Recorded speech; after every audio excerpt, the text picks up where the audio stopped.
Bonjour Église missionnaire évangélique baptiste de l'Outaouais, voici vos annonces pour la semaine du 28 août 2022. Tous les mardis, nous avons temps de prière à 11h. L'Association des fermiers chrétiens du Canada nous invite à participer aux prochains événements d'évangélisation. Pour vous inscrire, contactez un membre du comité régional du district de l'Outaouais. Vendredi le 2 septembre à 19h sur Zoom, nous aurons notre temps de prière avant la Sainte Seine. Dimanche le 11 septembre sera notre dimanche des retrouvailles après le retour des vacances. Venez en grand nombre et invitez vos amis.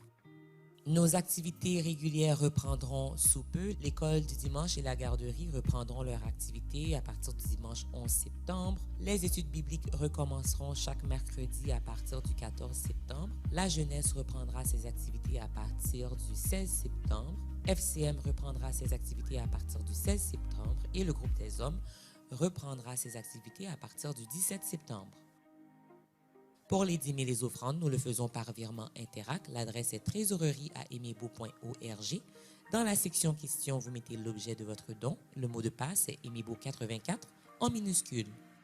Nous souhaitons joyeux anniversaire à tous ceux qui célèbrent un anniversaire de naissance, de mariage, de conversion cette semaine. Joyeux anniversaire. Si vous nous visitez pour la première, deuxième, troisième fois, nous vous souhaitons la bienvenue parmi nous. Si vous avez des questions ou un besoin, n'hésitez pas de communiquer avec nous par les moyens affichés à l'écran, tout en vous souhaitant bon dimanche. Frères et sœurs en Jésus-Christ, que la grâce et la paix de Dieu soient avec vous tous ce matin. Amen. Je lis ce que le psalmiste David écrit au psaume 138, les versets 1 et 2. « Je te célèbre de tout mon cœur, je chante tes louanges en la présence de Dieu.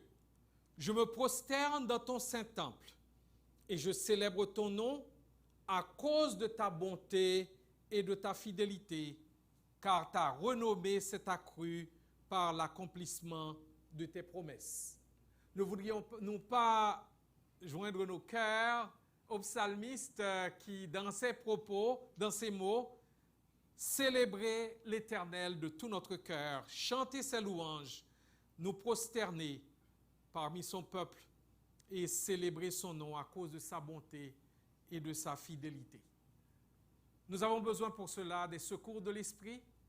Joignez-vous à moi dans la prière, mes frères et sœurs. Père Céleste, c'est avec reconnaissance ce matin que nous nous approchons de toi, toi qui nous as donné la grâce de la vie, du mouvement et de l'être, qui nous a permis de nous lever ce matin, de nous préparer pour venir t'adorer et ceux qui sont à la maison ou ailleurs, de pouvoir se joindre à nous pour t'offrir ensemble une adoration en esprit et en vérité. Nous nous inclinons devant toi par les mérites de Jésus, notre Seigneur et Sauveur, qui s'est donné pour nous à la croix de Golgotha, et par qui tu nous donnes libre accès à toi. Oui, nous nous approchons par ses mérites. Nous nous approchons sur la base de son sacrifice. Nous nous approchons par la route nouvelle qu'il a inaugurée au travers de sa chair, jusqu'à ton trône de grâce. Et nous te prions, Père, non seulement de pardonner nos péchés, mais de nous donner les dispositions qui te plaisent, pour t'offrir une adoration en esprit et en vérité. Nous voulons, avec la purification de nos péchés, nous puissions lever vers toi des mains pures, parce que tu auras purifié notre cœur, parce que tu auras purifié nos lèvres, et parce que tu auras fait de nous des adorateurs qui te plaisent, afin que nous ne t'offrions pas un culte formaliste, mais un culte sincère, authentique, que tu ne puisses pas dire de nous ce que tu avais dit de ton peuple, ce peuple m'honore des lèvres, mais son cœur est éloigné de moi. Eh bien, Père, bénis toutes les parties de ce culte. Nous voulons que tu sois au centre de ce culte et nous voulons que toute la gloire de ce culte revienne non pas à quelqu'un, à un groupe ou à une dénomination, mais que toute la gloire revienne à toi qui es assis sur le trône, toi qui es notre Père, à Jésus-Christ, notre Seigneur et Sauveur, et à l'Esprit Saint, Consolateur. C'est au nom de Jésus que nous t'avons prié. Amen. C'est vers toi que je me tourne. Je veux marcher dans tes voies. Je lève mes mains pour te rencontrer. Mes frères et sœurs dans le Seigneur, peuple de Dieu, levons-nous pour chanter, pour célébrer notre grand Dieu, le Dieu tout-puissant, le Dieu vivant et vrai. C'est lui qui nous a donné Jésus-Christ, notre divin Sauveur. Donc nous devons le chanter ce matin avec cœur joie. Oublions nos passés, oublions cette semaine de Dieu au labeur, mais concentrons-nous sur notre Dieu ce matin pour le chanter, pour l'adorer en esprit et en vérité.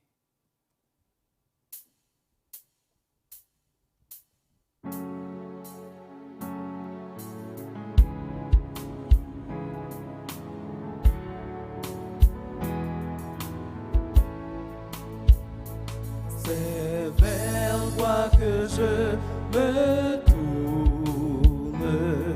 Je veux marcher dans tes voies. J'élève mes mains pour te rencontrer. Mon cœur désire te chanter.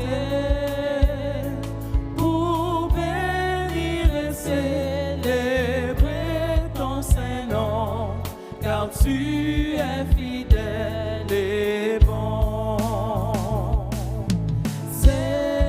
Seigneur, oh Seigneur, je veux te donner.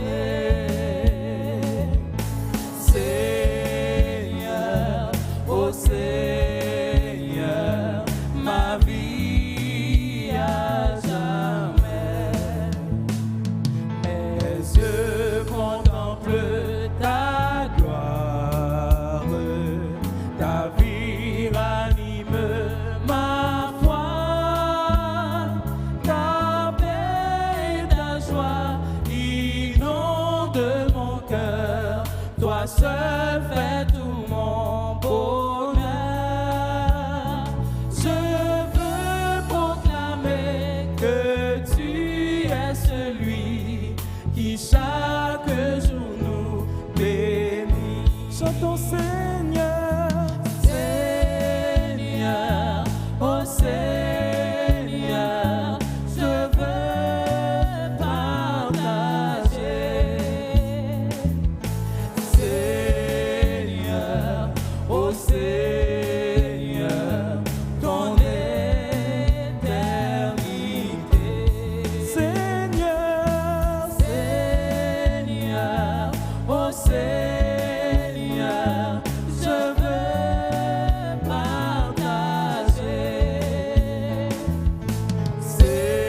Seigneur, oh Seigneur, ton éternité. Dernière fois, Seigneur, Seigneur, oh Seigneur, je veux partager. Seigneur, Seigneur, oh Seigneur, ton éternité.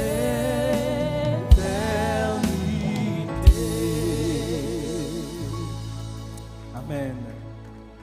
Pour continuer avec notre adoration ce matin, on va lire ensemble le psaume 6 qui sera projeté par le groupe multimédia.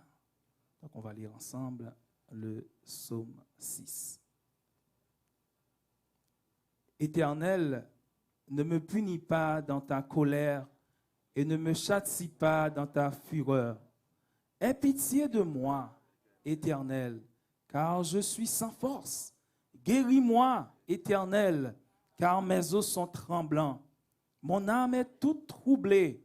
Et toi, Éternel, jusque à quand? Reviens, Éternel, délivre mon âme. Sauve-moi à cause de ta miséricorde, car celui qui meurt n'a plus ton souvenir. Qui te louera dans le séjour des morts? Je m'épuise à force de gémir. Chaque nuit, ma couche est baignée de mes larmes. Mon lit est arrosé de mes pleurs. J'ai le visage usé par le chagrin. Tous ceux qui me persécutent le font vieillir. Amen. Éloignez-moi, éloignez-vous de moi, vous tous que faites le mal, car l'Éternel entend la voix de mes larmes. L'Éternel exauce mes supplications. L'Éternel accueille ma prière. Tous mes ennemis sont confondus, saisis d'épouvante. Ils reculent, soudain, couverts de honte. Parole du Seigneur. Amen. Dans le psaume 550, le psalmiste dit « Poussez des cris de joie, vous tous habitants de la terre. » Je ne sais pas qu'est-ce qui vous motive ce matin. C'est quoi votre motivation pour être là ce matin, pour être dans la présence de Dieu? J'imagine que c'est parce que votre Dieu est merveilleux pour vous. C'est un Dieu merveilleux, tout-puissant. Il vous a donné la vie éternelle que vous n'avez pas méritée. Et c'est la raison pour laquelle ce matin, nous allons chanter ce cantique. Et le psalmiste dit, chantons un cantique nouveau. Et nous allons chanter, nous allons dire, merci Seigneur pour la croix. Merci pour le prix payé. Supportant tous mes péchés, tu es venu m'étonner par ta grâce. Est-ce que Jésus-Christ nous a étonnés?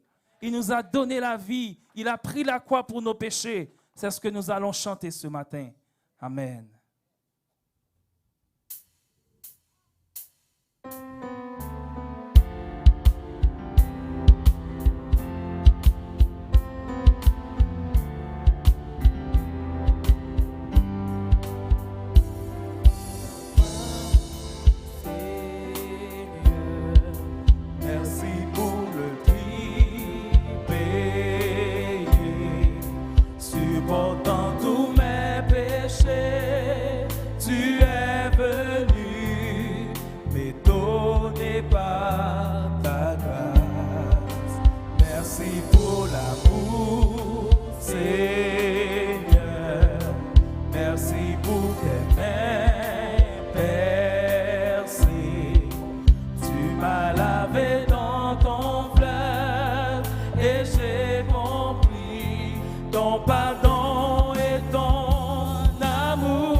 Merci pour le prix payé. Merci pour le prix payé.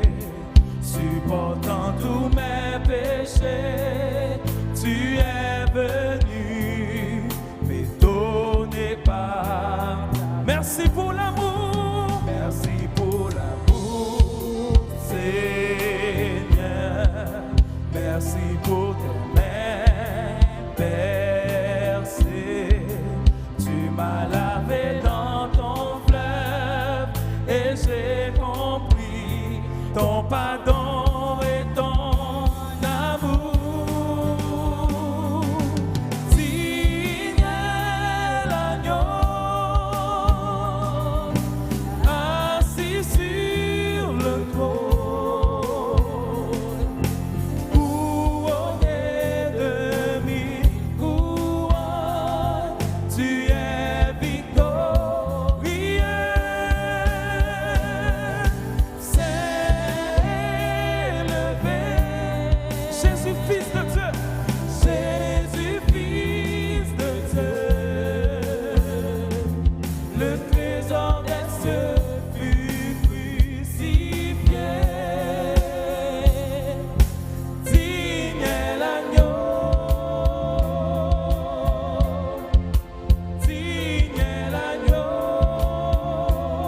gloire à Jésus. Nous allons continuer notre adoration. Le chant terminé, le rideau retombe. Je viens simplement porter mon offrande, l'offrande de mon cœur, car j'ai le désir de réjouir ton cœur. J'apporte plus qu'un beau chant. Chanter ne suffit pas pour répondre à ton appel, Seigneur. Et je veux chanter ton nom. Nous allons chanter et adorer le Seigneur en esprit, en vérité ce matin. Alléluia.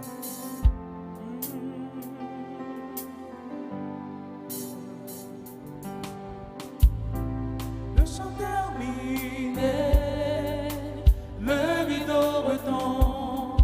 Je viens simplement porter mon offrande, car j'ai le désir de réjouir ton cœur. J'apporte plus qu'un beau chant, chanter ne suffit pas pour répondre à ton appel. Les apparences sont trompeuses, tu vois bien au-delà, au-dessus son de mon cœur. Je reviens au cœur de la louange, tout est centré sur toi, Jésus. Oui, je renonce à tous mes faux semblants, pour tout centrer sur toi, Jésus. Quoi d'éternité qui peut exprimer ce dont tu as dit? Bien que faible et pauvre, je te donne tout, prends toute ma vie.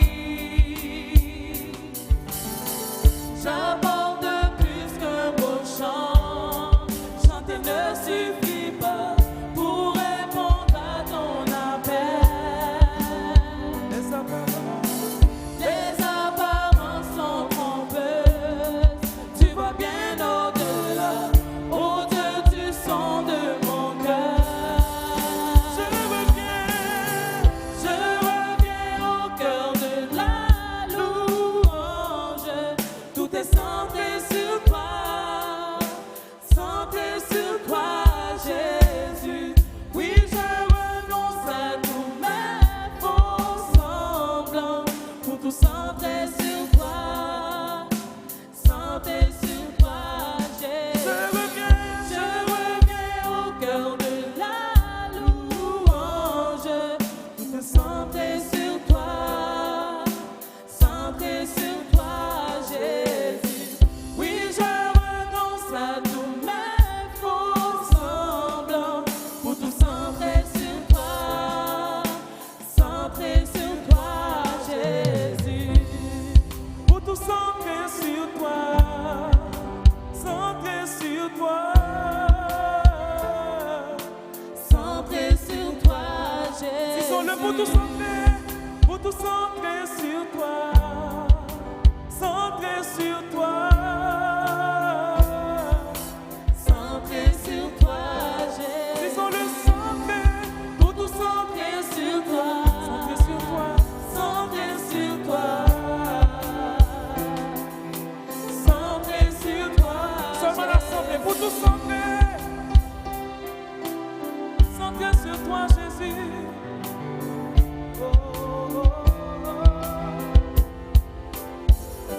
Encore l'assemblée, pour tout centrer sur toi. Oh, centrer. Ensemble pour tout centrer sur toi. Centrer sur toi,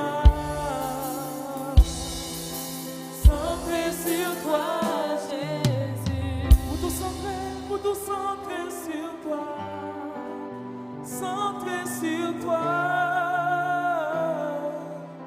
centrer sur toi, Jésus. Est-ce que vous voulez applaudir votre Dieu ce matin?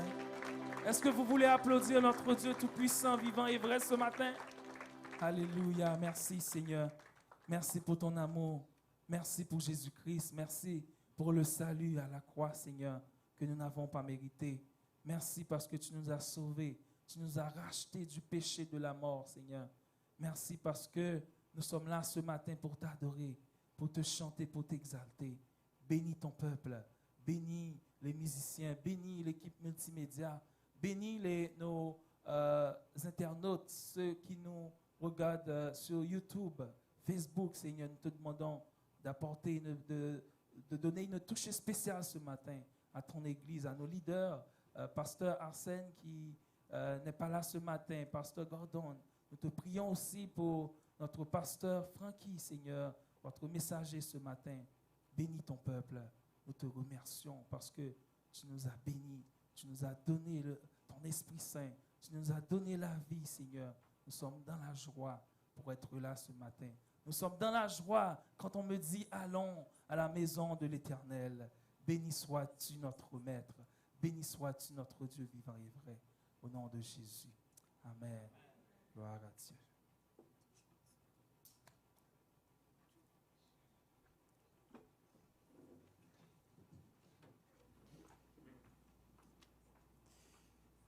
Quelle joie, bien-aimé, de passer du temps dans la présence du Seigneur pour l'adorer, pour le glorifier et pour l'exalter.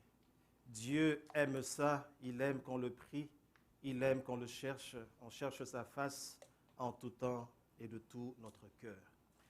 La parole de Dieu nous dit ceci dans Jérémie 29, versets 11 à 13. Car je connais les projets que j'ai formés sur vous, dit l'Éternel. Projets de paix et non de malheur, afin de vous donner un avenir et de l'espérance. Vous m'invoquerez et vous partirez. Vous me prierez et je vous exaucerai. Vous me chercherez et vous me trouverez si vous me cherchez de tout votre cœur. Prions le Seigneur. Éternel Dieu, à toi qui sièges sur le trône et à Jésus-Christ notre Sauveur, soient louange et honneur, gloire et puissance, richesse et sagesse et force pour l'éternité. Merci de nous accepter dans ta présence ce matin. Nous nous approchons de toi avec une pleine assurance d'obtenir bonté et grâce, paix et joie, secours et réconfort, au-delà de ce que nous pouvons espérer ou penser. Incline ton oreille, baisse tes regards sur nous et sois attentif aux supplications que nous voulons faire monter vers toi et fais-nous rayonner de ta joie.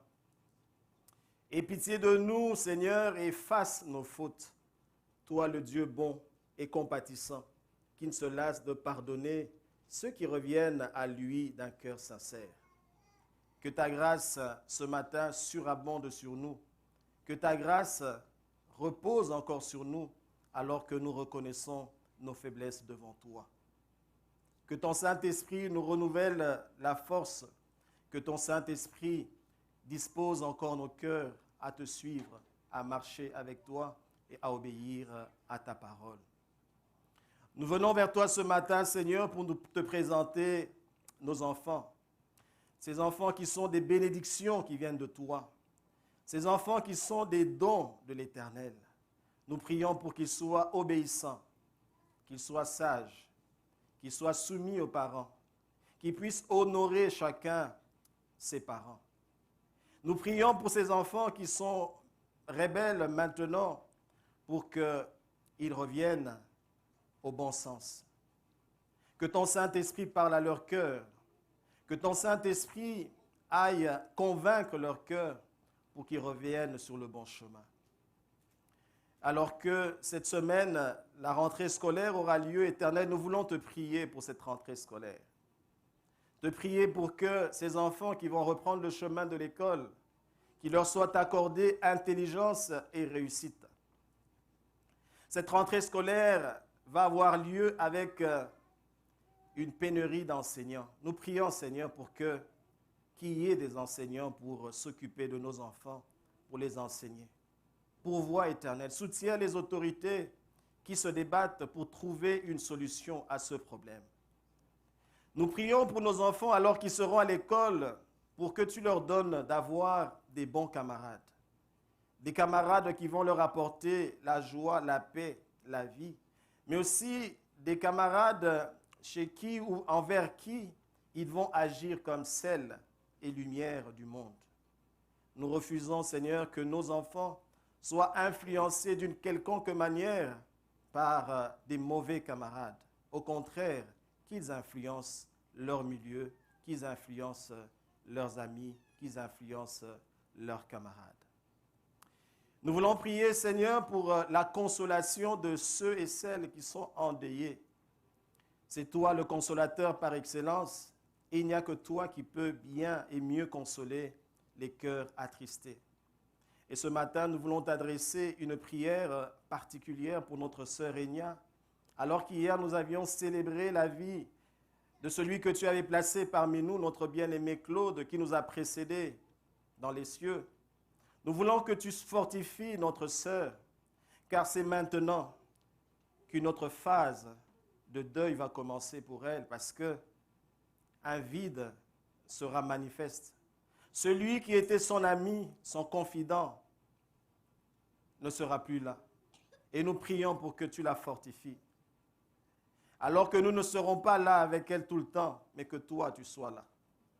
Que ton Saint-Esprit soit à côté d'elle pour la fortifier, pour renouveler l'espérance que nous avons en Jésus-Christ, l'espérance qui ne trompe pas. Bénis-la, bénis toute la famille, bénis les enfants, bénis tous ceux qui ont été touchés de loin ou de près par cette perte. Et bénis et console ton Église, parce que c'est un vide qui s'est aussi créé au milieu de nous. Nous voulons te prier, Seigneur, pour les malades. Tu es le Dieu qui guérit nos maladies. Et Christ a porté nos meurtrissures, par ses meurtrissures, a porté nos maladies sur la croix. Nous te présentons notre sœur Léina. Nous continuerons à prier jusqu'à ce que nous verrons ta gloire dans la vie de notre sœur. Tu veux que les hommes prient en tout lieu. Tu veux que nous puissions te présenter nos besoins, nos préoccupations. Voilà un besoin, la guérison de notre sœur, le rétablissement de notre sœur Léina. Agis et donne-lui l'occasion de te glorifier et de témoigner ta grandeur et ta puissance. Nous te prions pour notre sœur Danielle, que tu la fortifies aussi dans son corps, que tu la relèves et que tu la soutiennes. Nous prions pour notre sœur Esther. Papa, elle a besoin de toi. Il n'y a que toi. Au-delà de ce que les médecins peuvent faire, au-delà de ce que les médecins peuvent dire, le dernier mot t'appartient. La puissance et la force de guérir t'appartient, Seigneur.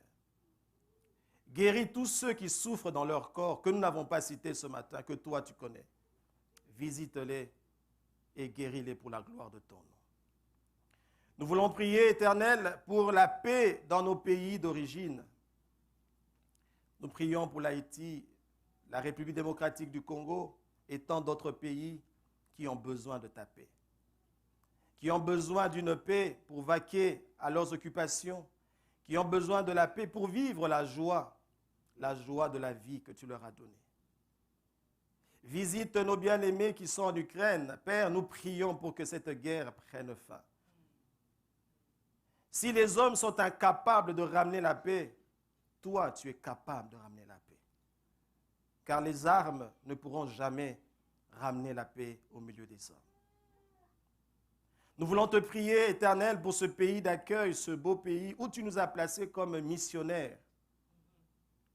Et en tant que missionnaires, nous voulons élever nos voix pour prier et recommander toutes les autorités fédérales, les autorités provinciales, les autorités urbaines, et particulièrement nous voulons prier pour cette ville de Gatineau. Accorde à ces autorités sagesse, accorde-leur la grâce de bien gérer comme tu l'entends, mais aussi accorde-leur la grâce de te connaître. Nous prions pour le salut de ces autorités. Qu'ils reconnaissent qu'il y a un Dieu qui a créé les cieux et la terre, que ce Dieu est vivant encore aujourd'hui et qui nous a créés pour que nous puissions lui appartenir et le servir. Seigneur, que ces autorités reconnaissent et te ramènent au centre de leurs décisions, au centre de leur vie. Pas seulement les autorités, mais nous prions aussi pour toutes les Canadiennes et Canadiens éternels, qu'ils reconnaissent qu'il y a un Dieu et qui te ramène au centre de leur vie et qu'ils te servent. Nous voulons te prier, Éternel, pour les ouvriers en métier de la santé, te prier pour la police, te prier pour l'armée, te prier pour toutes ces personnes qui sont des bénédictions pour nous, que tu as établies pour nous aider d'une manière ou d'une autre. Soutiens ces corps de métier, accompagne-les. Pourvois, Seigneur, quant à ce qui est des infirmiers, infirmières éternelles, pourvois éternel. Restaure ce secteur de la santé et agis pour la gloire de ton nom. Nous prions, Éternel, pour l'évangélisation de ceux qui nous entourent. Tu nous as donné le ministère de la réconciliation. Tu nous demandes de proclamer ton évangile, de proclamer cette parole pour que tu sauves, que tu guérisses et que tu ramènes à toi ceux-là que tu as prédestinés et choisis. Nous prions pour ceux qui habitent nos quartiers. Donne-nous des occasions pour partager ta parole. Donne-nous, Seigneur, d'afficher une bonne attitude envers ces hommes et ces femmes pour qu'ils voient en nous Christ, notre Sauveur. Fais de nous des véritables lumières et celles de la terre pour ceux qui nous environnent. Nous prions pour tous ceux qui habitent aux alentours de l'Église, que ces cultes que nous célébrons chaque dimanche en ce lieu puissent avoir un impact sur ceux qui nous entourent, qu'ils entendent le son de la musique, qu'ils entendent le son de la prédication, que ton Saint-Esprit parle à leur cœur alors que nous nous retrouverons chaque fois en ce lieu pour t'adorer, te glorifier. Nous voulons le salut de ces hommes et de ces femmes, car c'est ce que tu veux. Père, nous prions pour nos familles et couples. Tu nous as parlé et tu nous as démontré que tu veux des familles et des couples stables. Des familles et des couples qui craignent ton nom éternel. Nous prions pour avoir des familles et des couples stables. C'est possible avec toi. C'est possible avec ton soutien. C'est possible avec le soutien, l'intervention du Saint-Esprit. Nous prions particulièrement pour les familles, les couples en difficulté. Alors que nous, les hommes, nous avons échoué de ramener la paix, de réconcilier ses frères et sœurs. Toi, tu es capable de réconcilier. Tu es capable de donner la solution et la vraie, la véritable. Cette solution qui perdure toujours. Agis, Seigneur, en faveur de nos familles. Que nos familles soient des véritables sanctuaires où tu règnes, où tu es et tu demeures au centre de toutes choses. Fais-le, Seigneur, pour la gloire de ton nom. Nous te prions pour les différents ministères dans cette Église. Tu nous dis, Seigneur, la moisson est abondante, mais il y a peu d'ouvriers. Priez donc le maître de la moisson afin d'envoyer des ouvriers dans sa moisson. C'est ce que nous voulons faire maintenant. Soutiens ceux qui sont déjà à l'œuvre, les responsables et les membres des ministères. Mais aussi et surtout, Seigneur, envoie des ouvriers dans ta moisson. Des hommes et des femmes équipés, engagés, prêts à servir pour ta gloire. Car tu nous as sauvés pour te servir. Nous voulons, Seigneur, te recommander ton serviteur que tu as mis à part ce matin pour nous apporter ta parole. Qu'il ne soit qu'un instrument que tu t'es choisi pour nous parler, nous communiquer ta pensée. Notre prière ce matin, que tu nous enseignes, que tu viennes convaincre nos cœurs, que tu viennes corriger là où il faut corriger, que tu nous instruises et que tu nous donnes par-dessus tout la force de mettre en pratique ces préceptes que nous allons recevoir tantôt. Nous sommes venus ce matin, Éternel, non seulement te chanter, te louer, mais aussi t'offrir, te donner nos offrandes et dîmes. Bénis-les, Seigneur. Et que chacun reçoive la bénédiction qu'il mérite par rapport à l'offrande ou à la dîme, à ce geste qu'il va poser. Et donne-nous toujours de quoi t'offrir, parce que si tu es celui qui donne la semence au semeur, fais-le, Seigneur, pour la gloire de ton nom. Nous ne pouvons pas terminer ce temps de prière sans penser à ton serviteur, le pasteur Arsène, alors qu'il est en vacances. Nous prions que tu le gardes. que tu le fortifies, que tu renouvelles ta force et ta puissance en lui pour que quand il reviendra, qu'il revienne plein de vie, plein d'inspiration, renouvelé dans son âme, corps et esprit. Alors que tu le bénis et tu le soutiens, bénis également sa famille. Et accompagne-les, Seigneur, en tout et pour tout. Nous prions également pour le pasteur Gordon qui est à Montréal pour le service auquel tu l'as appelé. La même grâce que nous avons ce matin, nous prions pour que cette grâce repose sur lui là où il est. Et quand il reviendra, qu'il témoigne combien tu l'as accompagné, combien tu l'as soutenu, parce que tu es un Dieu bon, un Dieu merveilleux et fidèle. Nous te demandons toutes ces choses avec l'espérance que tu as entendu nos prières et que tu as exaucé. C'est au nom de ton Fils Jésus-Christ, notre Seigneur, que nous t'avons prié avec foi, avec espérance de te voir agir et intervenir en notre faveur. Au nom de Jésus, Amen.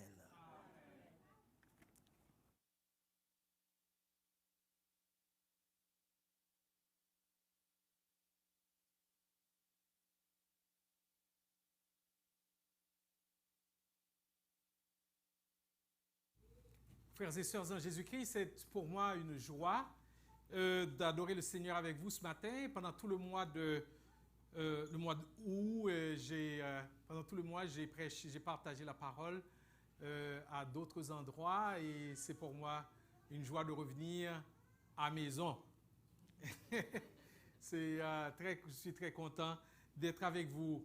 Et je dois considérer que, ayant commencé mon ministère à Ottawa le premier dimanche du mois de septembre de 1990, ma décision de commencer ma retraite le 1er septembre de cette année fait que cette prédication est la dernière de mes 32 années de ministère actif comme pasteur et principal à Ottawa, puis ici et depuis pasteur associé. Donc c'est le dernier message que je prêche le dernier message de mon ministère actif. Alors je ne sais pas si je vais être un retraité non pratiquant, comme ils aiment le dire dans l'association des Baptistes Fellowship. Mais il est un fait que je n'arrêterai pas de prêcher l'Évangile toutes les fois que le Seigneur m'appelle à le faire, mais je n'aurai pas de charge pastorale et je serai toujours là pour aider et supporter pasteur Guy, pasteur Leslie, pasteur Arsène, pasteur Gordon, pasteur Josué Destin et tous les autres et les anciens que le Seigneur appelle à supporter ce ministère.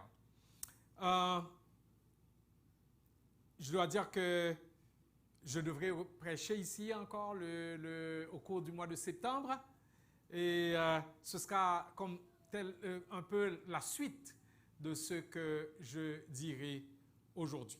Alors, j'aimerais bien, puisque je suis en train de vieillir et que je n'ai pas une très bonne mémoire, je dois avoir des procédés mnémotechniques qui me permettent de me rappeler.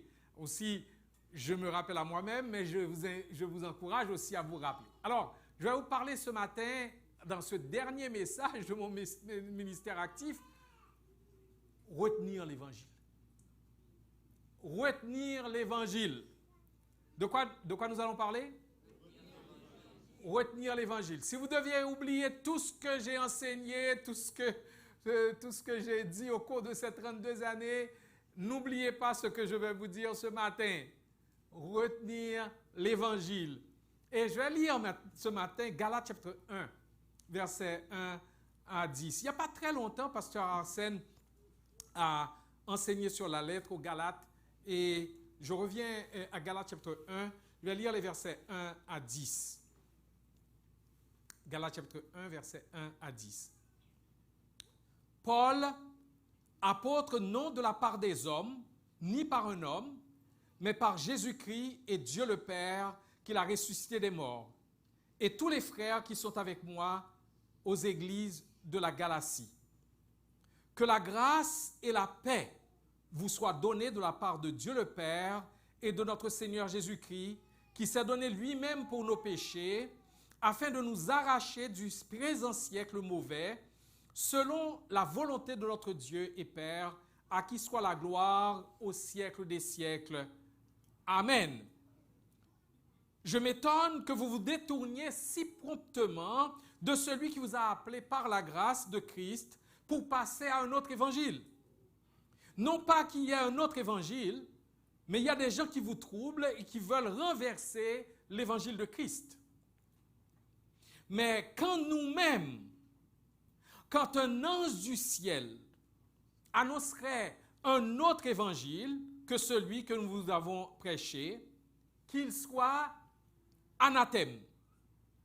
Nous l'avons dit précédemment et je le répète à cette heure.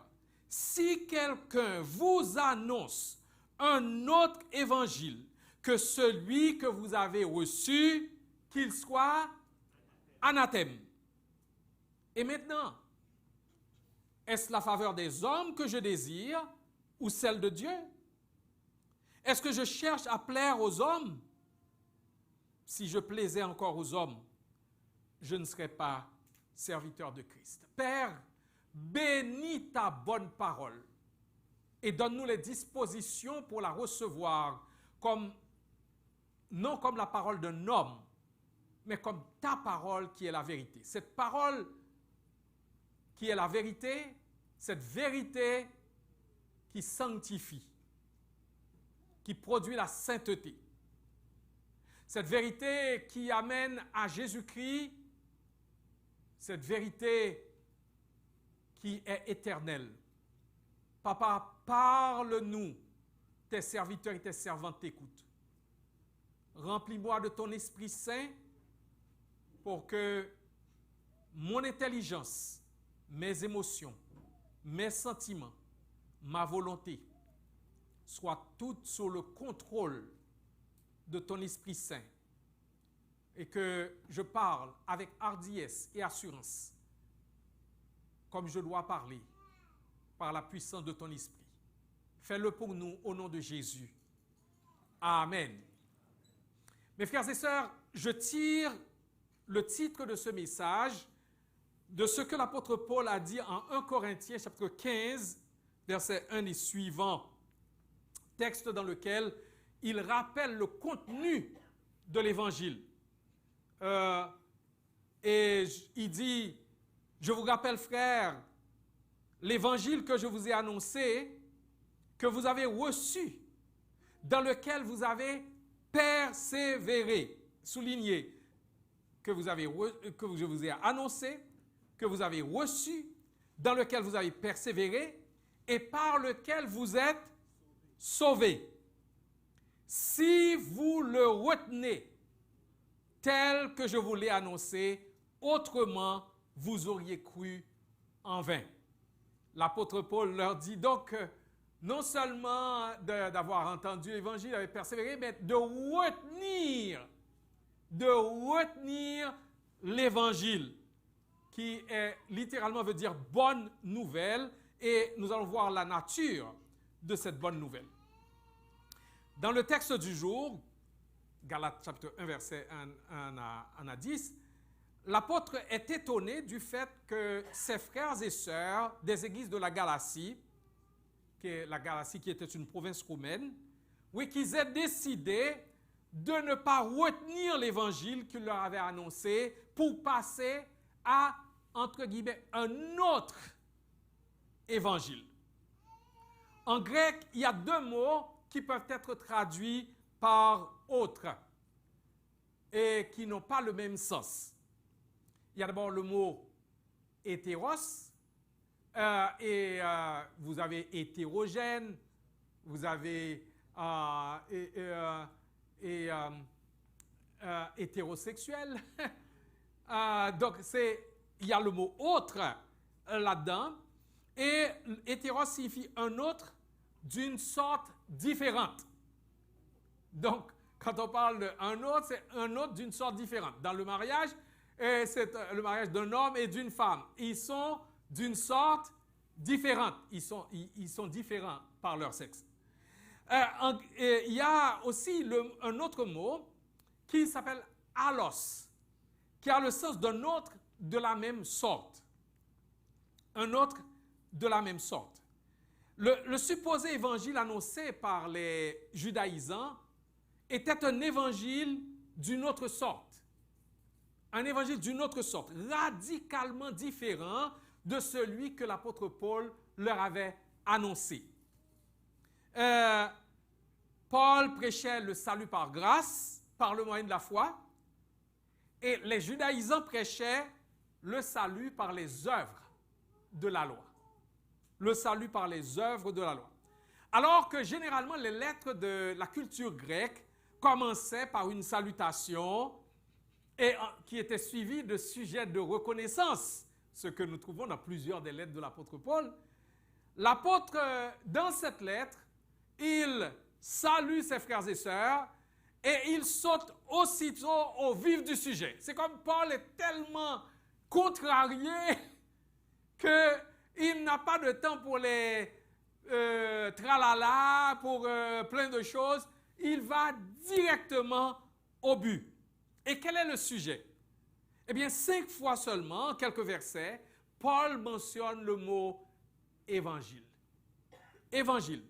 Il dit à ses correspondants, si quelqu'un, même nous-mêmes, ou même un ange venu du ciel, vous annonçait un évangile différent de celui que nous vous avons prêché, qu'il soit anathème, qu'il soit maudit. Qu'il soit maudit.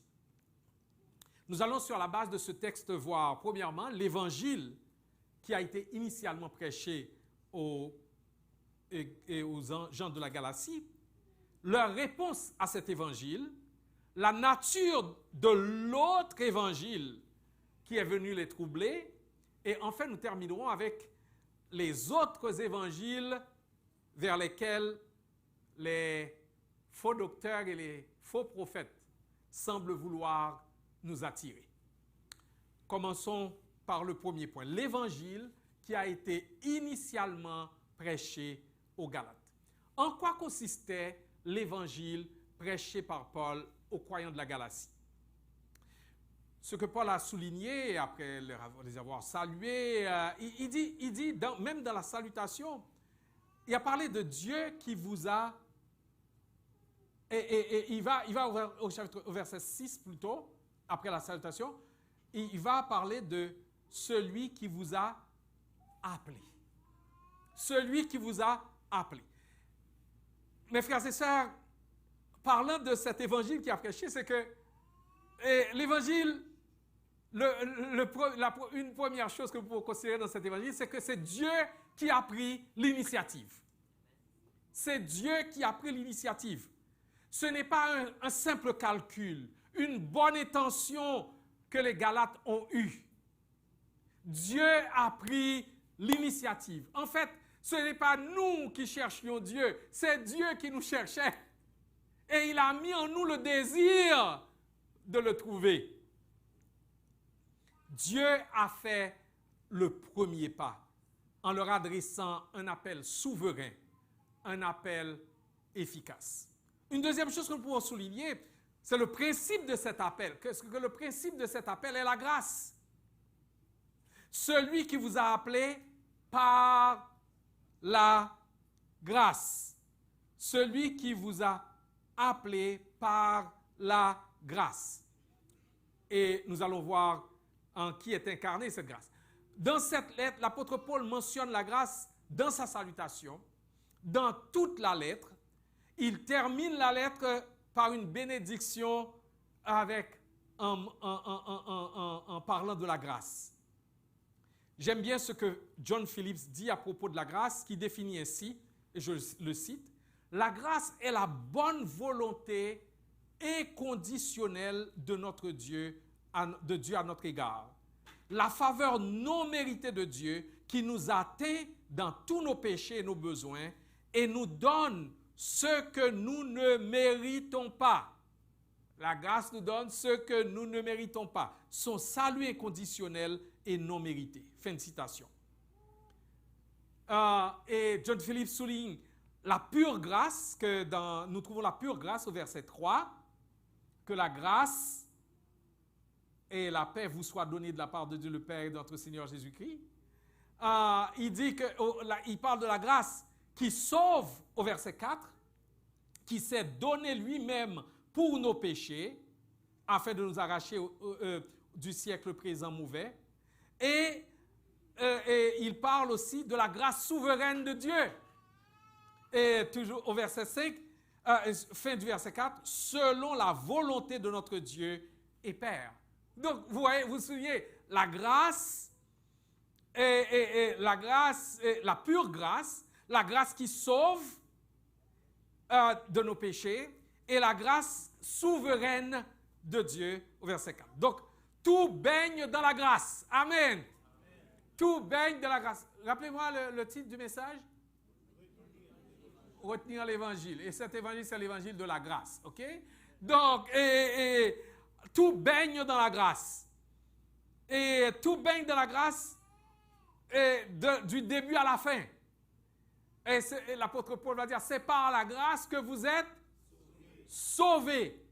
C'est par la faveur imméritée de Dieu que vous êtes sauvés. Si vous allez quelque part, on vous dit, vous êtes sauvés parce que vous obéissez, parce que vous pratiquez ceci, parce que vous pratiquez cela, vous n'avez pas affaire à l'évangile. Vous avez affaire à un autre évangile. Parce que l'évangile que Paul a prêché, que les autres apôtres ont prêché, c'est l'évangile de la grâce.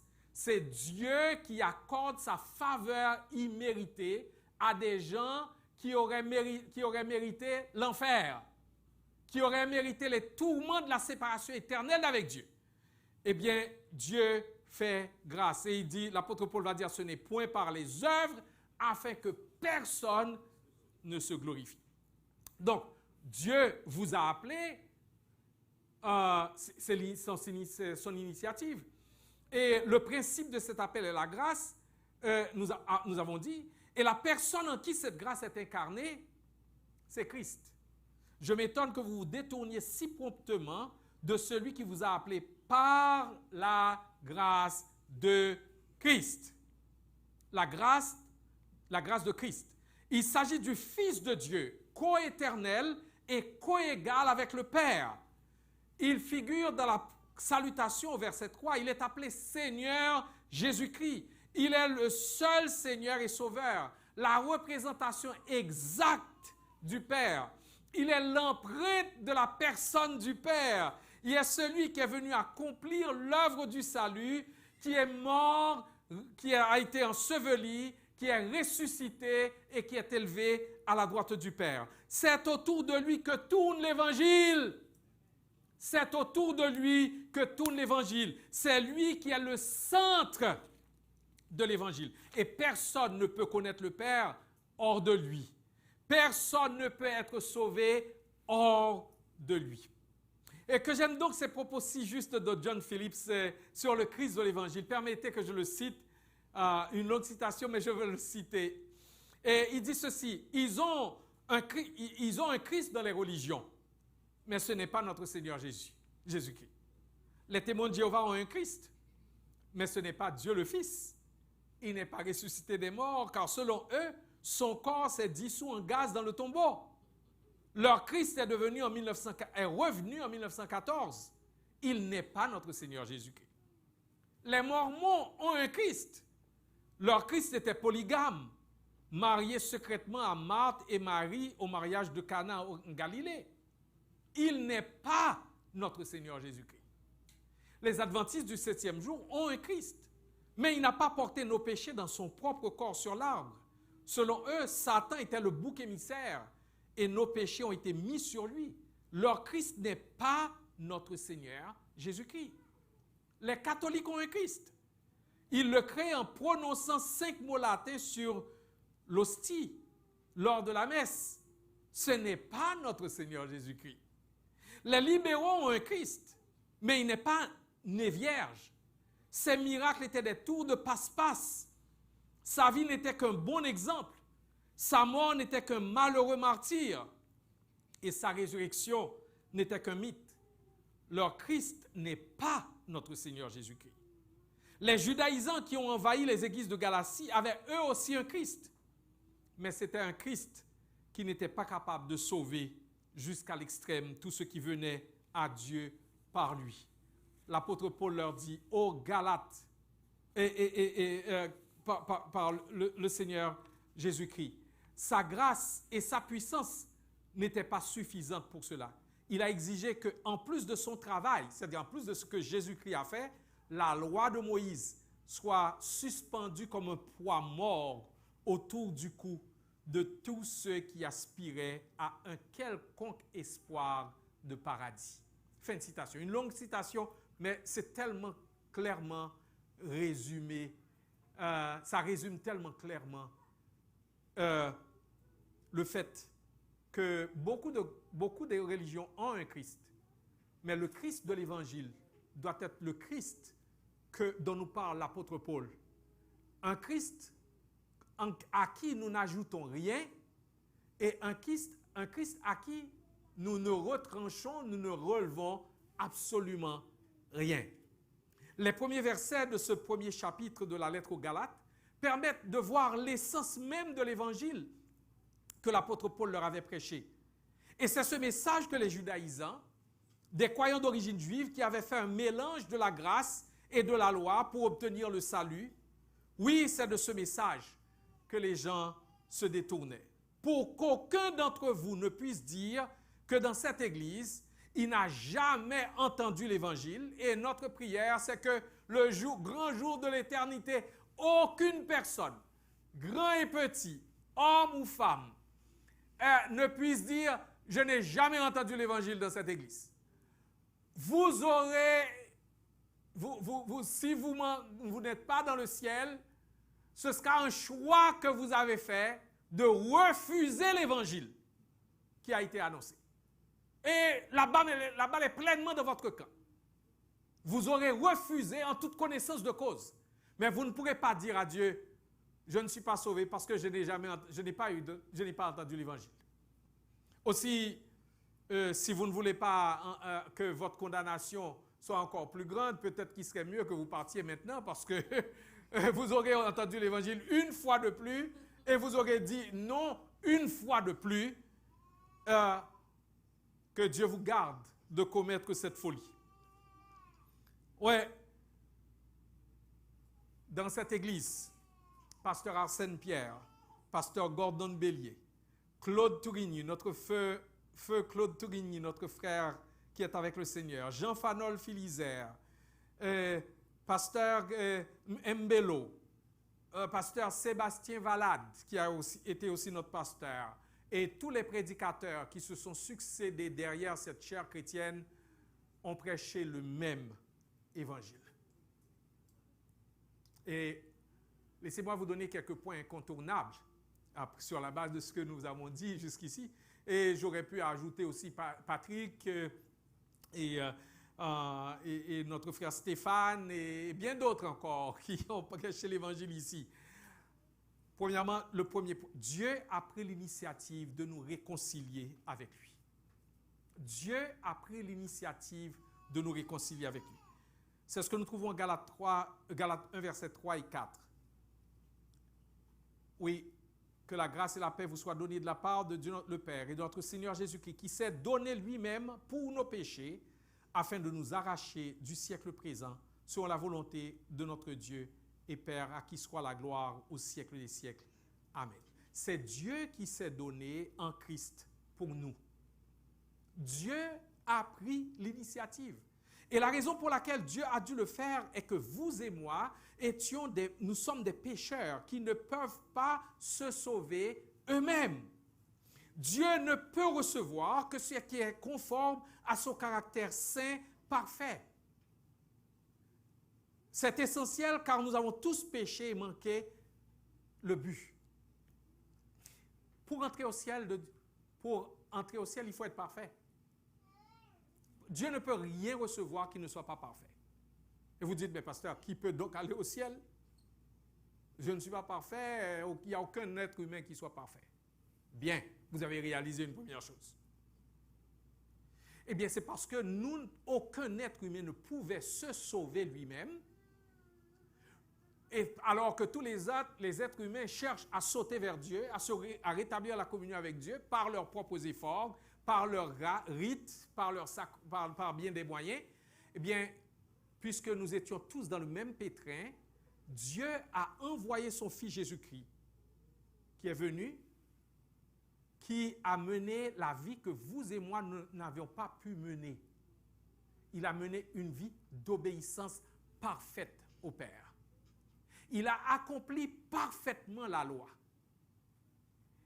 On lui a fait un procès inique, on l'a condamné selon le plan de Dieu, et il est mort à ta place et à ma place. Et à la croix, il y a quelque chose qui s'est passé, c'est que Jésus a pris tous mes péchés, tous les péchés de ceux que Dieu allait sauver, tous les péchés, Dieu les a pris, et il a pris la justice parfaite de son Fils qu'il accorde à la personne qui se repent et qui croit. Donc il y a une substitution qu'on appelle substitution pénale qui s'est faite à la croix.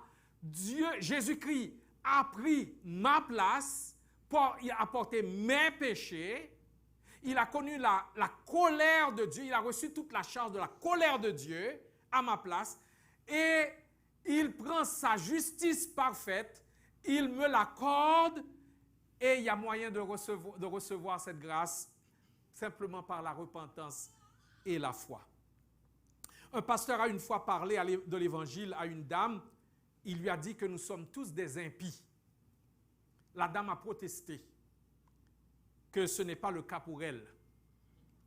Elle a dit non, je suis une bonne personne. Je fais du bien à mon prochain, j'aime mon prochain. Et le pasteur lui a dit, eh bien, madame, vous êtes disqualifiée pour recevoir le salut de Dieu. Il dit, comment? Eh bien, il dit, parce que la Bible, la parole de Dieu dit en Romains 5, verset 6, « Alors que nous étions sans force, Christ est mort pour des impies. » Des impies. Il y a des traductions qui mettent des pécheurs, mais en fait, c'est vraiment des impies. Christ est mort pour des impies, qui désigne des gens qui sont dans une féroce opposition à Dieu.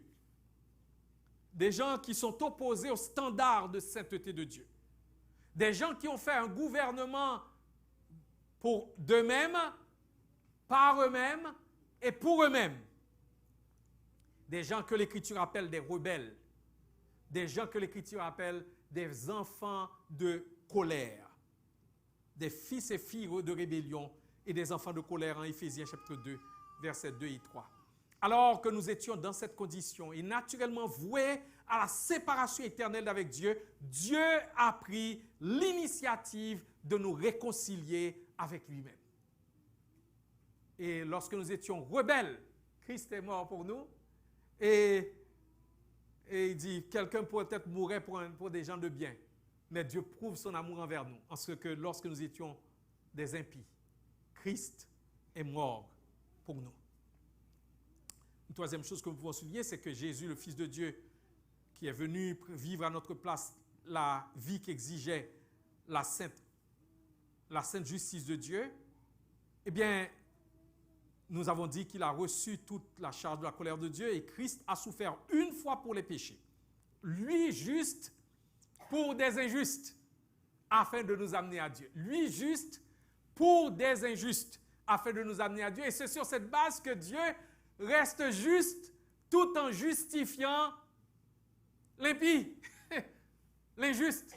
Comment un Dieu juste peut-il justifier un injuste? Eh bien, parce qu'il a fait payer la dette par son propre Fils.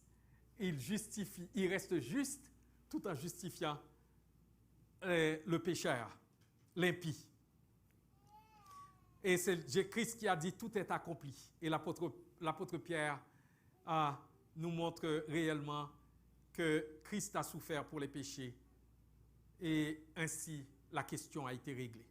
Jésus a tout payé à la croix du Calvaire, c'est pourquoi que les personnes sauvées chantent « C'est là que mes fardeaux sont tombés, c'est là que Jésus m'a tout donné, le pardon, la paix, la liberté à Golgotha. Maintenant, à Christ, j'ai tout donné. Maintenant, tout en moi peut chanter. Maintenant, la vie a commencé à Golgotha. Donc, ça nous amène au troisième point, comment reçoit-on ce salut? Eh bien, justement, toute personne qui se repent de ses péchés, qui croit, ok, croire a deux, c'est comme une pièce de monnaie qui a deux faces. Il y a la face de la repentance et la face de la confiance. Dans la face de la repentance, c'est que puisque j'étais rebelle, je donnais dos à Dieu, j'allais dans ma propre direction. Nous étions tous errants comme des brebis, chacun suivait sa propre voie. Je suivais ma propre voie, je comptais sur mes pensées, mes opinions, etc. J'allais dans la direction opposée. Et maintenant, Dieu me fait entendre son appel par l'Évangile. Qu'est-ce que je dois faire? Je dois faire volte-face. Je dois faire demi-tour. C'est le premier aspect de l'Évangile. Je dois faire volte-face, demi-tour. Changer de pensée par rapport à Dieu, par rapport au péché, par rapport à moi-même. Je me voyais comme une bonne personne, comme quelqu'un qui n'a pas... je peux continuer.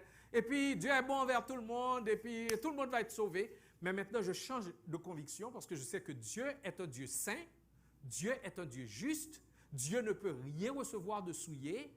Dieu est fâché et il montre ça qu'il est fâché à la croix au point qu'il a détourné sa face de son fils lorsqu'il portait mes péchés à la croix de Golgotha. Donc la première chose, je change de direction, je change de pensée. Et le deuxième aspect de la foi, c'est la confiance. C'est mettre tout son poids. Les chaises de l'église Emebo sont solides. Vous voyez, vous n'avez pas peur de tomber, n'est-ce pas? Vous êtes bien assis, bien assise. Ah, j'en suis très content. Mais lorsqu'on va en mission, quelquefois, on est dans des églises où on s'assoit sur des bancs, on s'assoit vraiment dans une position pour au moins, si le banc bascule, qu'on puisse au moins rester encore sur ses pieds. Eh bien, Jésus-Christ est assez solide pour que vous puissiez mettre tout votre poids sur lui. Pour mettre votre poids sur lui pour le pardon de vos péchés, mettre votre poids sur lui pour que votre nom soit écrit dans le livre de vie, mettre votre poids sur lui pour que son esprit vienne habiter en vous, pour vivre la vie nouvelle qu'il donne, mettre votre poids sur lui pour passer au travers des difficultés, des épreuves, des tribulations de la vie présente, mettre votre poids sur lui pour faire face à un ennemi qui est déchaîné pour vous détruire, pour vous fermer la bouche, pour vous empêcher de continuer à vivre pour l'Évangile. Jésus-Christ est assez solide pour mettre tout votre poids sur lui.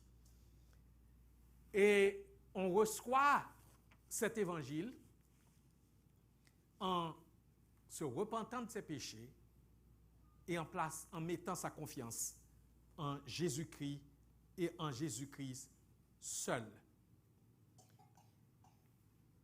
La repentance, cette humble reconnaissance de sa condition d'impie, eh bien, Jésus-Christ l'a prêché.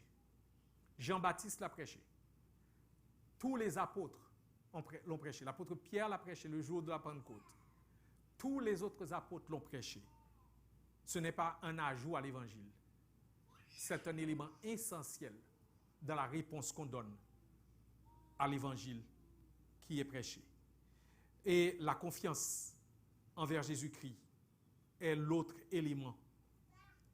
À ces âmes sincères, mais perdues, malgré leur bonne foi et bonne volonté, je dirais Christ plus, mettez ce que vous voulez ou qui vous voulez.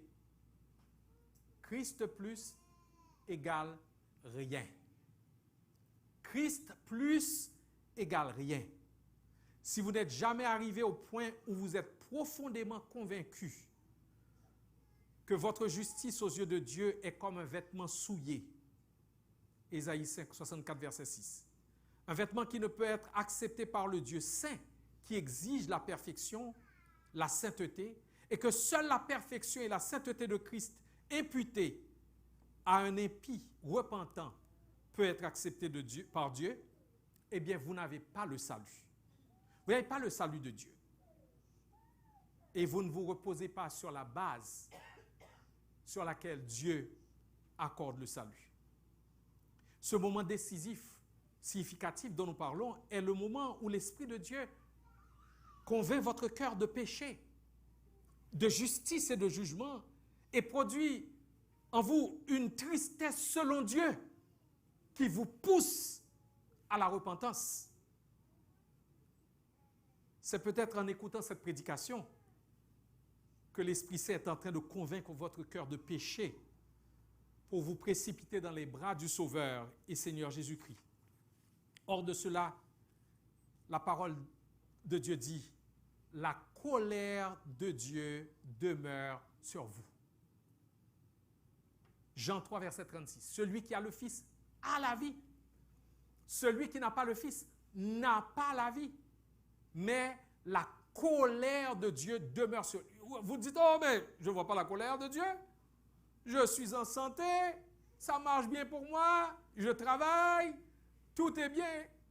Ça, c'est votre regard sur vous-même. Mais le regard que Dieu porte sur la personne qui ne s'est pas repenti de ses péchés, qui n'a pas placé sa confiance en Jésus-Christ, qui n'est pas en Jésus-Christ, la colère de Dieu demeure sur lui. C'est comme quelqu'un qui aurait une veste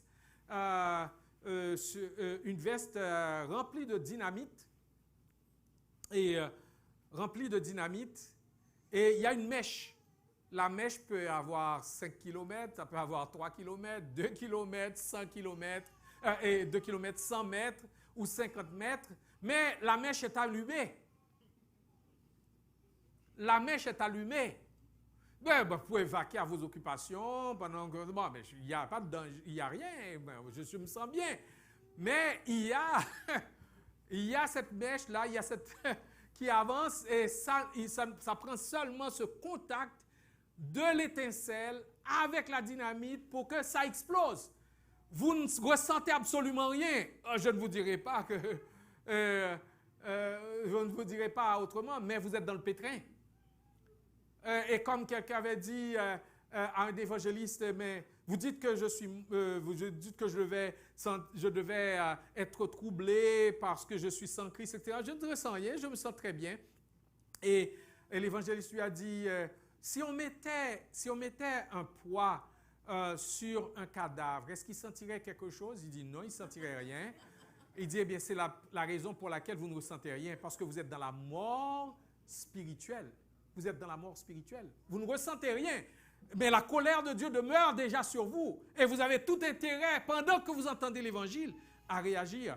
Et à cet Évangile radical, centré sur Christ, sur l'œuvre de la croix, et prêché par l'apôtre Paul, les gens attachés à leur philosophie l'ont envoyé se promener en se moquant de lui, en lui disant avec ironie, « Nous t'entendrons là-dessus une autre fois. » Acte 17, verset 32.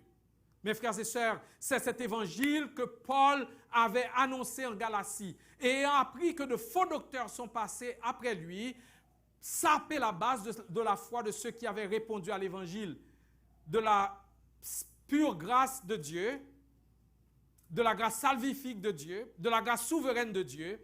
Il n'a pas pu rester passif, indifférent. Il n'a pas pu adopter une posture cool. Il a réagi avec la plus grande vigueur.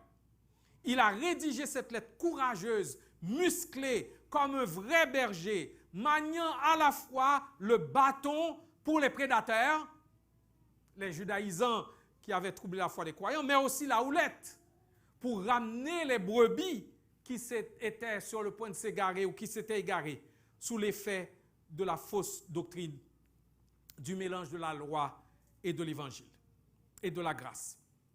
Maintenant, voyons la réponse, très brièvement, la réponse des Galates à l'évangile. L'apôtre Paul avait prêché l'évangile, mais quelle a été leur réponse? Parce que l'apôtre Paul dit au verset 6, « Je m'étonne que vous vous détourniez si promptement de celui qui vous a appelé par la grâce de Dieu pour passer à un autre évangile. Non pas qu'il y ait un autre évangile, mais il y a des gens qui vous troublent et qui veulent renverser l'évangile de Christ. » Par ce texte, nous croyons que l'apôtre avait prêché et il y a des gens qui ont répondu à cet évangile.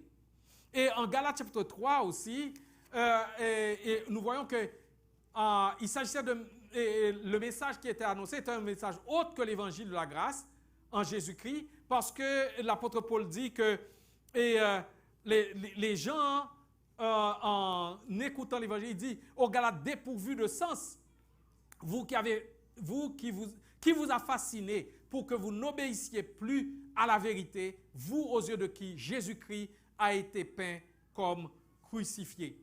Donc, les Galates avaient accepté, avaient entendu l'évangile et avaient répondu à l'évangile. Ils avaient répondu à l'évangile. Mais il y a un autre supposé évangile qui leur a été annoncé et ils étaient tentés de laisser l'évangile qui leur a été annoncé pour adopter l'autre évangile. L'étonnement de l'apôtre Paul, c'est qu'après avoir reçu l'évangile, après avoir reçu l'esprit, après avoir commencé par l'esprit, après avoir souffert à cause de l'évangile, ces gens fascinés, ensorcelés, envoûtés par les judaïsants, voulaient rejeter l'évangile pour passer à un autre évangile, d'une sorte qui ne pouvait que les perdre. Nous sommes en train de parler de quoi ce matin? Retenir l'évangile. Et l'apôtre Paul était troublé parce qu'il voyait que les gens étaient sur le point de ne pas retenir l'évangile. Et quelles ont été donc les distorsions de cet évangile que Paul combat? Eh bien, ce message que les Galates étaient en train d'accueillir, message que Paul appelle ironiquement un autre évangile, qui n'était pas vraiment une bonne nouvelle, c'est qu'il fallait faire les œuvres de la loi pour être sauvé. Il fallait faire les œuvres de la loi. Ce message n'était guère différent de celui que des gens avaient été prêchés à Antioche, et quand il leur disait « Si vous ne vous faites pas circoncire, vous ne pouvez être sauvés. » Ça, c'est un autre évangile. Et Paul et Barnabas étaient si furieux, ils ont eu une vive discussion avec eux, et à cause de cela, ils en ont appelé à l'autorité des apôtres à Jérusalem, ce qui a amené le premier concile de l'Église à Jérusalem, ce que nous trouvons en Actes chapitre 15. Donc, sur les pas de l'équipe missionnaire dirigée par l'apôtre Paul, ils ont rencontré des gens qui étaient simplement attachés à Moïse dans les synagogues. Mais ils avaient aussi rencontré des gens qui voyaient en Jésus le Messie, mais qui croyaient qu'il fallait ajouter à l'œuvre de la croix l'observance de la loi. Il s'agissait donc d'un message autre que l'évangile de la grâce. L'apôtre Paul savait que cela ne prend pas beaucoup d'arsenic dans une boisson pour tuer. Quelquefois on dit « Ah ben oui, il prêche très bien, je peux l'écouter », mais quelquefois ça ne prend qu'un peu d'arsenic dans cet enseignement-là pour tuer. Et l'apôtre Paul a réagi à ce message tout comme il l'avait fait à Antioche. Et l'apôtre Paul est si fâché qu'il va dire des choses que réellement on voit que c'est un berger qui est en train de défendre les brebis qui sont attaquées. Et Dieu seul sait aujourd'hui combien il y a des évangiles autres, combien il y a des prédateurs sournois qui viennent et qui sont venus avec un autre évangile. Et il est du devoir de tout berger fidèle de mettre en garde les brebis et de les exhorter à retenir l'évangile qui leur a été annoncé. Et je terminerai ce matin avec, en parlant il y a d'autres évangiles vers lesquels les chants des sirènes d'hier et d'aujourd'hui veulent vous attirer et m'attirer. Et je parle des chants des sirènes. Dans la mythologie grecque, on parle des sirènes et qui, sur les mers, chantaient avec des voix mélodieuses pour attirer les marins. Et lorsque les marins arrivaient avec leurs bateaux, ils allaient s'écraser sur des récifs.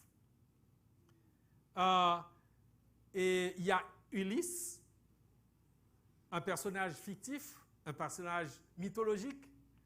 Pour éviter d'aller s'écraser sur les récifs, il a mis de la cire dans ses oreilles pour ne pas écouter les chants des sirènes. Dans ce message qui fait partie de l'héritage que je peux vous donner, mes frères et sœurs, je vous demande de mettre de la cire dans vos oreilles pour ne pas vous laisser attirer par les autres évangiles, par les chants des sirènes. Quels sont-ils? Eh bien, il y a beaucoup d'évangiles qui sont prêchés aujourd'hui, qui sont des soustractions de Christ et de l'œuvre de Jésus-Christ, ou des additions à Christ et à son œuvre à la croix. Salomon a dit, il n'y a rien de nouveau sous le soleil. Et si vous étudiez l'histoire de l'Église, vous allez voir qu'il n'y a pas une de ces évangiles attirants qu'on nous présente pour nous éloigner de l'évangile de Christ et apostolique qui n'a pas été déjà prêché dans l'histoire. C'est pour cette raison que vos pasteurs vont dans les séminaires pour étudier, pour bien apprendre l'histoire, la théologie, la doctrine, la Bible, et pouvoir vous mettre en garde, pour pouvoir vous apprendre à connaître la vérité, pour vous y attacher, afin de ne pas vous laisser séduire par l'erreur. Je n'aurai pas le temps de parler de de détailler tous ces autres évangiles. Il y avait d'abord le judéo-christianisme que l'apôtre Paul a combattu. C'est, oui, on est sauvé par Christ, mais il faut ajouter la loi. Donc, c'est ce qui était ajouté à Jésus-Christ. C'était Christ plus la loi. Il y avait le gnosticisme qui était un embryon au 1er siècle. Et c'était un mélange de la philosophie grecque, de plusieurs spiritualités orientales, d'un certain mysticisme axé sur des êtres spirituels, des visions. Et le gnosticisme est le père de ce qu'on appelle le New Age, qui est un mélange de choses. Vous mettez tout ensemble, et si vous mettez tout ça ensemble, vous avez la vérité. Et selon ce faux évangile, c'est par la connaissance, par des expériences dites spirituelles, que nous sommes acceptés de Dieu et vivons une vraie spiritualité.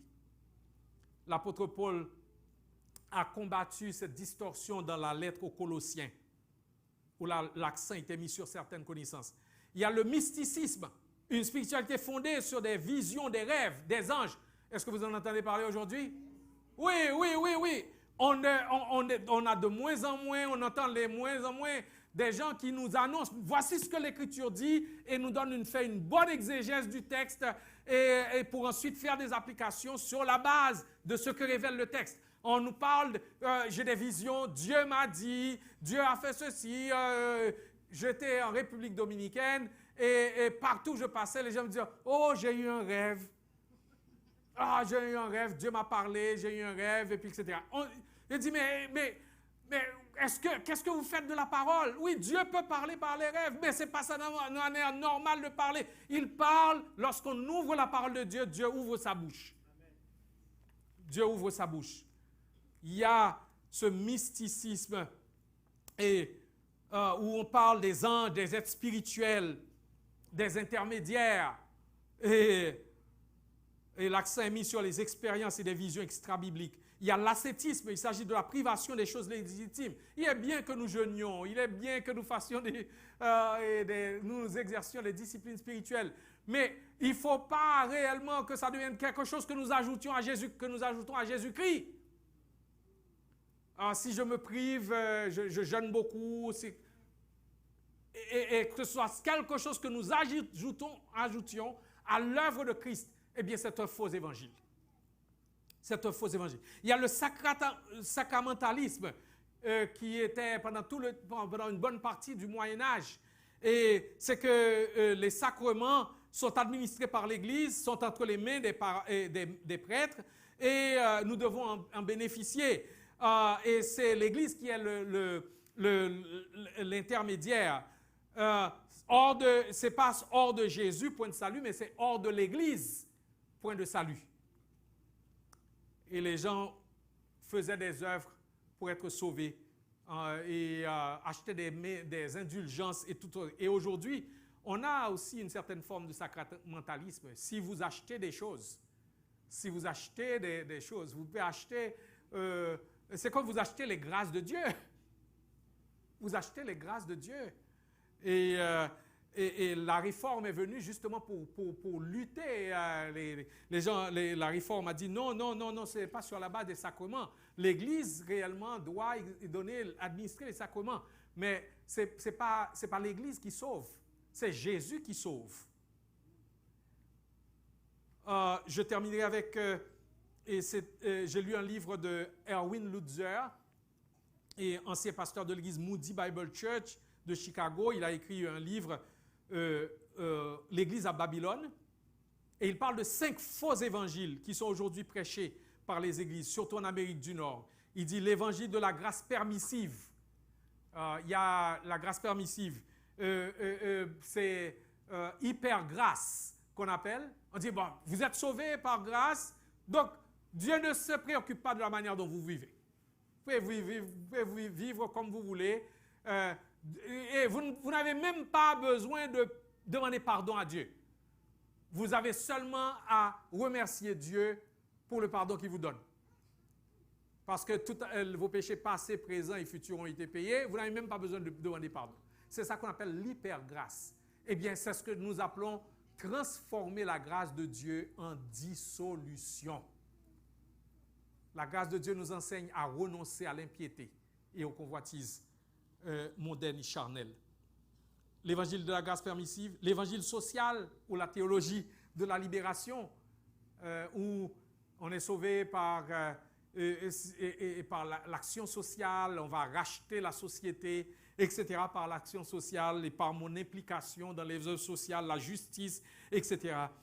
C'est un faux évangile. L'évangile de la spiritualité du nouvel âge, j'en ai déjà parlé. L'évangile de ma préférence sexuelle, eh bien, c'est maintenant, là, et puisque Jésus-Christ est mort, il est mort pour tout le monde, je peux vivre comme je veux, je choisis mon genre, je choisis mon sexe et je vis comme je veux. Il n'y a aucun problème. Ça, c'est un faux évangile. L'évangile du dialogue interreligieux, on se met à dialoguer, on prend ce qui est bon dans chaque religion et on met ça ensemble. Et c'est là vraiment le vrai évangile, de faux évangiles. De quoi parlons-nous?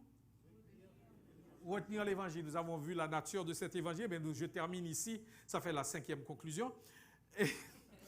Gardez le bon dépôt. Gardez le bon dépôt. Retenez l'évangile du salut par grâce en Jésus-Christ. Retenez que Jésus et Jésus seul vous suffit pour votre salut et votre croissance dans sa grâce et dans sa connaissance.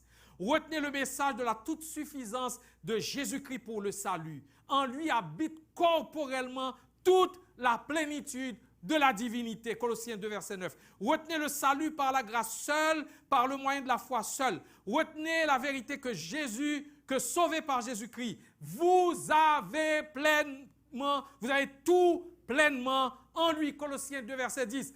N'écoutez pas les gens qui vous arrivent. Venez à droite, il y a une bénédiction. Venez à gauche, il y a une bénédiction.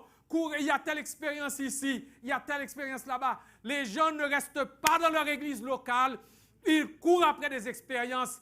Ils courent après des bénédictions. Ils courent après des choses qui sont hors de Christ. Si vous êtes en Christ, vous avez tout pleinement en lui. Ce n'est pas moi qui le dis, c'est la parole de Dieu qui le dit. Et vous ne quitterez pas l'église Mbebo parce que l'évangile n'y est pas prêché. Ce qui est nécessaire pour votre croissance n'y est pas prêché. Vous aurez quitté pour aller chercher quelque chose d'autre que vous croyez qui n'est pas en Christ. Et là, vous serez réellement en danger. Oh, bien sûr, le Seigneur peut vous appeler à aller servir ailleurs selon la conviction qu'il peut vous donner. Mais je peux vous dire, mettez de la cire dans vos oreilles pour ne pas écouter les voix des sirènes. Prenez garde que personne ne vous trompe par des discours séduisants. Colossiens 2, verset 4. Prenez garde que personne ne fasse de vous sa proie ou que personne ne vous prenne au piège. Colossiens 2, verset 8. Prenez garde que personne ne vous juge au sujet de ceci ou de cela. Colossiens 2, verset 16. Prenez garde que personne ne vous ravisse le prix de la course alors qu'il s'abandonne à ses visions et qu'il est enflé d'un vain orgueil par ses pensées charnelles sans s'attacher au chef qu'est Christ. Colossiens 2, verset 18-19. lorsque vous auriez oublié tout ce que je vous ai annoncé, proclamé, enseigné au cours de ces 32 dernières années, retenez l'essentiel. Le salut est en Jésus seul, par la grâce seule, par la foi seule, sur la base des Saintes Écritures seule, pour la gloire de Dieu seul. Retenez l'Évangile aujourd'hui et pour toujours. Mais je m'en voudrais de ne pas faire un appel. Vous qui êtes ici et qui avez entendu l'Évangile, si vous n'arrivez pas chez vous aujourd'hui, vous n'avez pas le temps d'arriver chez vous aujourd'hui, êtes-vous sûr que vous passerez l'éternité avec Dieu? Sur quelle base? Dieu est en train de te tendre la main pour te dire, viens à mon Fils Jésus-Christ. C'est par lui que tu peux être sauvé. Dieu est en train de te dire ce matin, je sais que tu es rebelle, tu es enfant de colère, mais je t'appelle de venir. Viens tel que tu es. Ne pense pas que tu dois fixer quelque chose avant de venir. Viens tel que tu es. Alors que nous baissons la tête pour la prière, je pose la question, est-ce qu'il y a quelqu'un ici ce matin qui veut répondre à cet appel de grâce que Dieu lui tend? Aujourd'hui est jour de grâce. Ne compte pas sur demain. Pendant que le Sauveur passe, saisis sa puissante main. Est-ce qu'il y a quelqu'un qui veut saisir la main que Dieu lui tend? Lève la main là où tu es. Lève la main là où tu es. C'est une heure importante pour toi ce matin. Amen. Est-ce qu'il y a quelqu'un qui veut ce matin dire, Seigneur, c'est mon jour. Je réponds à ton appel de grâce, à ton appel souverain, à ton appel salvateur. Me voici tel que je suis.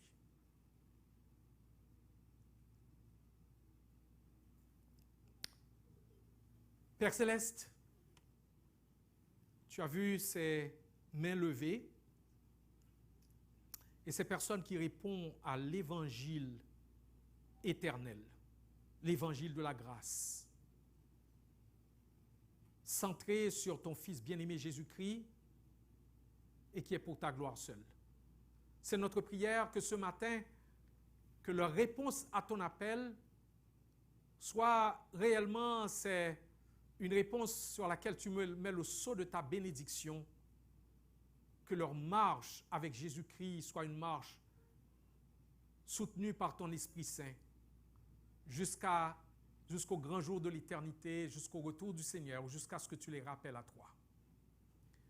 Je sais que ma prière ne peut pas les sauver et c'est la prière qu'ils t'adressent eux-mêmes du fond de leur cœur que toi tu vas écouter puisque ta parole nous dit invoque-moi. Quiconque invoquera le nom du Seigneur sera sauvé. Sauve, ô Père, pour la gloire de ton divin Fils Jésus-Christ et que nous puissions nous réjouir de voir les fruits de tout cela dans les semaines et les mois à venir par les œuvres dignes de la repentance qui seront produites pour ta gloire seule. Par Jésus-Christ, nous t'avons ainsi prié. Amen. Je vais prononcer la bénédiction et ensuite nous avons un petit goûter au sous-sol. Vous êtes invités de vous joindre à nous pour ce goûter au sous-sol avant de quitter. Mettez-vous debout, mes frères et sœurs, pour recevoir la bénédiction.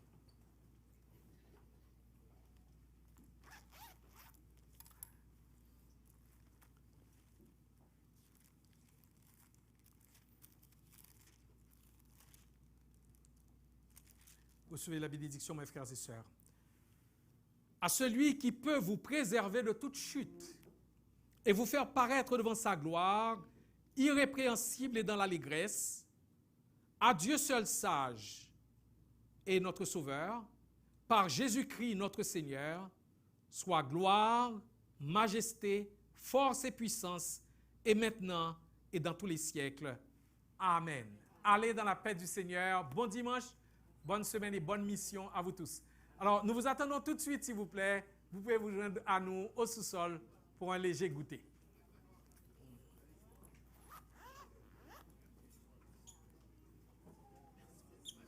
Que le Seigneur te bénisse abondamment. Tiens bon, retenons l'évangile.